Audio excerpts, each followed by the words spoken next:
but she's got many strings to her bow, and she's coming down to Cork, actually, and let's find out why. I touched on this earlier in the week when I was talking with Mary Lou McDonald on a particular debate that's happening in UCC today, centering around drugs, suicide, drink abuse and things like that. Frances, good morning. Good morning, Neil. How are you? Happy New Year. That's got a great ring to it, doesn't it? Senator Frances Black. Well done, you. Strange one. Who'd have thought, huh? Exactly, who'd have thought? When I was growing up in the inner city Dublin, working class area, who'd have ever thought? Well, there you are now, the voice of the people in Leinster House. Now, you're coming to Cork this week, I believe. Is that right? I'm actually in Cork. I've been in Cork for the last few days, and I love it, actually. I love Cork, as I'm married to a Corkman. But, yeah, and I... Many's the gig you had down here on Leeside with the likes of yourself and Mary and Kieran Goss and things like that. Kieran, and we're back down again, I think, in Charleville, and we're going to be in the Ballincollig as well. But the reason I'm down this week really is, I suppose, to have discussions with a lot of different organisations down here about the public health alcohol bill, which is going to be coming into the Shannon. It's legislation that's coming into the Shannon in the next few weeks, and this is something that I'm extremely passionate about, Neil. As you can imagine, you know my own story, and I've been heading up an organisation called the Rise Foundation, which supports family members who have a loved one with an alcohol, drug or gambling problem. Yeah, you don't drink anymore. You used to drink. It caused problems. You gave it up. Yeah. Absolutely. So, you know, and the reality is, I suppose, I in the last, 15 to 20 years, I just feel sadness around our culture, around our alcohol culture, really. And I'm not talking about addiction here. I'm talking about the alcohol and the way we have in Ireland an unhealthy relationship with it. And it's always been a huge concern of mine. So any event that happens, whether it be a christening, whether it be a Holy Communion, whether it be anything, you know, a wedding, funeral, it's the amount of alcohol that we drink. And I think it's actually getting worse. I mean, the reality here, Neil, is that, you know, 3 people a day are dying from an alcohol-related illness in this country. It costs the Exchequer $3.7 billion a year. 1,500 beds are taken up every day with alcohol alone. We have a huge problem. I think that figure actually is now closer to 2,000, just to give you an update, 2,000 beds a day. Absolutely, and it doesn't surprise me at all. And nearly $4 billion a year on people who are in hospital because of alcohol-related issues. Absolutely. And I just feel that this is a public health issue, and I'm really working hard on trying to get this legislation through, but we're under fierce, I suppose. The problem is that I suppose the alcohol industry, the drinks industry, the Diageos of the world are really coming to heavy and are really trying to block it, and have done a huge amount of lobbying to block this legislation. Okay, just give us an idea. Just give us a heads up on what the legislation will dictate. Okay, so we have, you know, what we're trying to do really, and this is, I suppose, been one of the main issues in the last few months. There's obviously marketing and the way alcohol is marketed. There's sports sponsorship, there's minimum unit pricing, and then there's structural separation in the shops. And the structural separation piece is the one I think that where the TDs and senators have been really lobbied. And I understand that the small shopkeepers are worried about this and the cost of it. But this is the booze curtain. This is the booze curtain, Frances. Booze curtain. But the reality is that all that we're asking is that when you walk into your local shop, that, you know, young people, children, you know, when you walk in, that you're not seeing a whole load of alcohol on the shelf beside the nappies or beside the milk and the bread. Or closest to the till, or indeed in many supermarkets and shops, behind the counter. Right in front of you. Where you can see it, where people are walking in with their children to get their milk and bread, and they say, oh, look, sure, I'll have a bottle of wine. And you see, you know, and I'm not saying that there's anything wrong with that, and I'm not anti-alcohol, Neil. Trust me, I mean, I love going and having a sing-song in the pub in the session. This is about the misuse, the harmful drinking, and the impact it's having on our people. That's really what I'm talking about. It's a public health. This legislation is being brought in by the Department of Health, you know, and the top doctors and professors are really trying to push this forward. But I'm shocked at the way it's being blocked. blocked. I can't believe that it's been blocked, because we're not even asking that much. Really and truly, we're not. It's just about the subliminal messages that's going out there to the people of our country, that's saying it's okay to drink, as much as you like, and to binge drink. And it really is. I mean, we know now that breast cancer, 1 in 11 women who get breast cancer now is alcohol related. And that's evidence-based stuff. We know the evidence-based stuff is 3 people a day are dying. Why have we got such, as you say, an unhealthy relationship with alcohol? Is it a DNA thing, or is it lifestyle? I mean, I don't know. It could be, the legacy. Who knows? I mean, there's been lots of different articles that have been written on it. I know a very good friend of mine, Dr. Gareth O'Connor, wrote an article about malignant shame and how we carry the malignant shame from back to the famine era, and how we carried that, having to walk the streets and having no homes and all of that, and how we can carry that shame through the generations. I don't have the answer. Also, of course, I mean, I don't mean to make little of it, but some of it could well be just damn weather related, where our place for entertainment or for mixing with people, because we can't dine al fresco. But it's also the message, is the pub. The connection, that message that we're sent, the Irish and drink, and you have Obama coming over and drinking the pint of Guinness and all of that. And I know that's all great fun, but I'm just not sure about the message that sends out to our young people. When you go to America, we're known for being drinkers. That's what we're known for. We're known for having the laugh, the fighting Irish and all of that. Would you get that when you were touring back in the day, that people would kind of razz you about that? What I would get is, I can't believe you don't drink. Well, I get that even here, I mean, if you're somebody that doesn't drink, Neil, in Ireland, you're the odd one out. You come in and people feel there's a kind of a lack of trust, or why is they drinking? What's going on there? You're going to spoil their buzz, kind of thing. You're spoiling the crack. And look, trust me when I say I'm not anti-alcohol, Neil. I'm really not.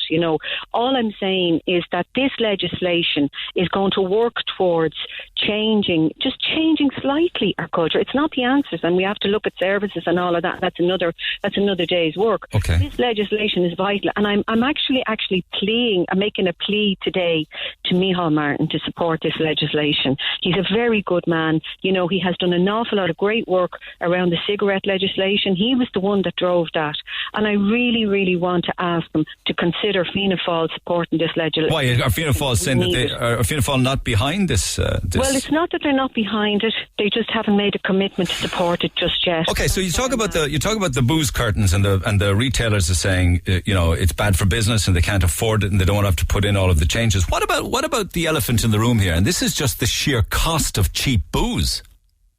Yes, you mean the minimum unit pricing? Is that what you want to call it? I mean, it's just that it has become so cheap now. So cheap. I mean, I saw an ad this morning for 24 cans of beer for €20. Now, that's targeted at, that really is targeted, and that is targeted for young people who don't have a huge amount of money.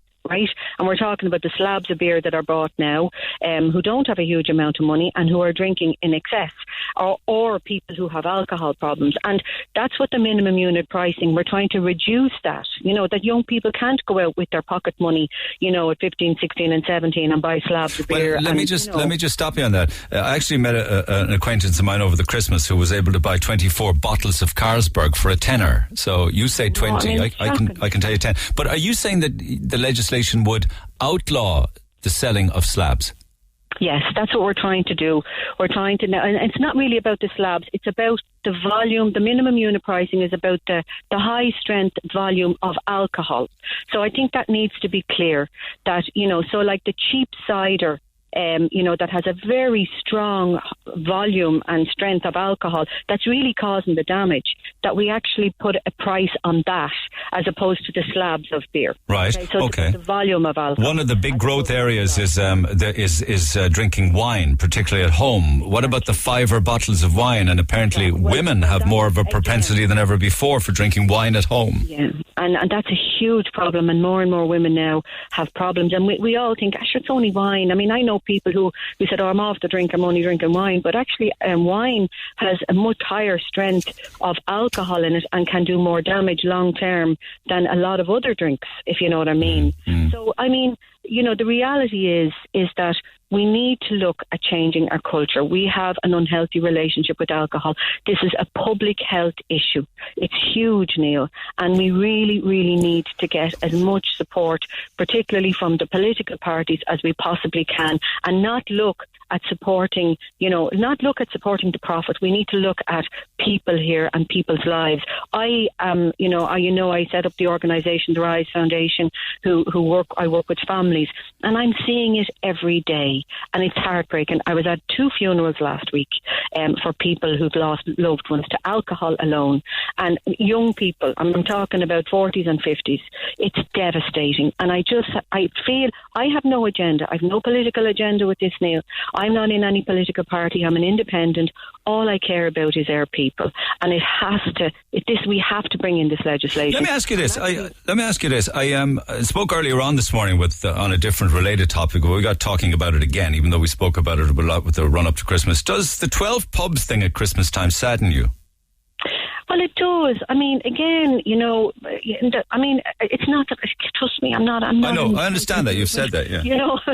But it just, it's another kind of part of our culture, that comes in and is brought in. I mean, it's a bit like Arthur's Day, it's a bit like the alcohol that goes on, the drinking that goes on. I don't know what it's like in Cork, but I know in Dublin on St. Patrick's Day, it's like the end of the world. People are going around zombied, looking just completely, young people falling around the place. And, and you might even see it that morning they're starting to drink. It's like St. Patrick's Day is just an alcohol day. Yeah. And they're the kind of things that sadden me, But why don't you ban advertising? Why don't you ban marketing? Why don't you ban sponsorship of drink? Well, that's what we're trying to do in the legislation. Ban advertising? Well, not completely ban it. I mean, certainly, I think that would be probably too much to ask. We're trying to be. But if it's such a health issue as cigarettes were, you can't advertise cigarettes, for instance. Why should you? I know. I mean, I suppose we're trying to do our best. We're trying to compromise. We're trying to be. We don't want to be looking like we're completely against everything, So we're trying our very, very best. This legislation is so important, and it's only just the tip of the iceberg, I believe. But that's my own personal belief.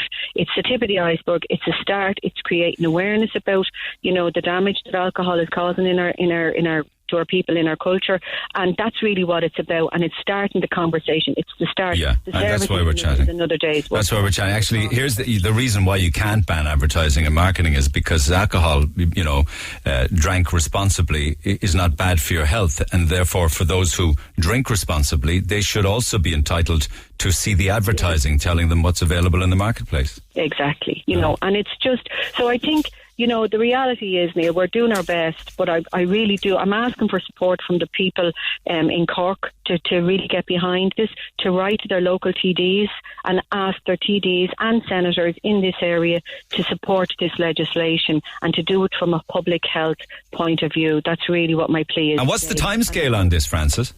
Well, it's coming in. I believe it's going to be coming in now. I don't know. I'm not 100%. It's going to be coming into the Seanad in the next 2 to 3 weeks. And I really would love, with all my heart, if Fianna Fáil would support it. I really would. Good to talk to you. Fantastic. Good to talk to you. Thank you so much, Neil. I really appreciate this. Bye now. Thank Senator you. Francis Black. At an individual level, I came across an interesting statistic yesterday because I knew I was going to be talking to Francis, and the statistic says that the majority of Irish drinkers are still drinking in a harmful manner. Our per capita consumption, all right, that's per person consumption of alcohol, is 11.7 litres of pure alcohol per person aged 15 and over. And when you drill into that figure, that works out it equates.